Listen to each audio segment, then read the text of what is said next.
আসসালামু আলাইকুম ওয়া রাহমাতুল্লাহ। প্রিয় দর্শক, আমার এই ভিডিওতে আপনাদের স্বাগতম। দর্শক, বাংলা নিউজ 24 এর রিপোর্ট অনুযায়ী 26 দিনের রেমিটেন্স হলো 193,26,00,000 ডলার। চলতি জুলাই মাসে 26 দিনে প্রবাসী আয় এলো 193,26,30,000 মার্কিন ডলার, বাংলাদেশি মুদ্রা যা 23,481 কোটি টাকা। একই সময় দেশে ব্যবসারত দেশি বিদেশি 8 ব্যাংকের মাধ্যমে কোনো প্রবাসী আয় আসেনি।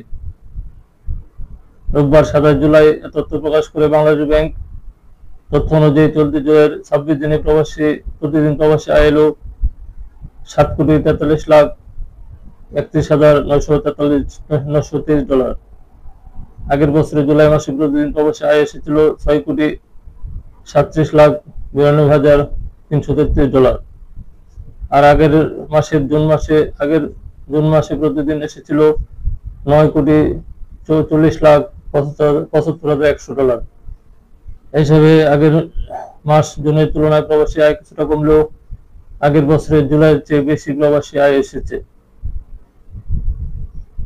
বাংলাদেশ ব্যাংকের পর্যালোচনা করে দেখা যায়, জুলাই 26 দিনে রাষ্ট্রায়ত্ত বাণিজ্য ব্যাংকগুলির মাধ্যমে এসেছে 38,26,30,000 ডলার। বাংলাদেশ কৃষি ব্যাংকের মাধ্যমে এসেছে 20,40,10,000 ডলার।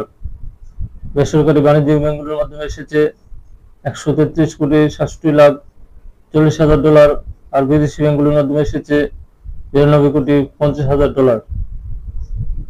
26 দিনে যেসব ব্যাংকের মাধ্যমে কোনো রেমিটেন্স আসেনি সেগুলো হলো National Bank of Pakistan, State Bank of India, Habib Bank, Padma Bank, RCC Islami Bank, Citizen Bank, Community Bank, রাষ্ট্রীয় কৃষি উন্নয়ন ব্যাংক এবং বাংলাদেশ ডেভেলপমেন্ট ব্যাংক।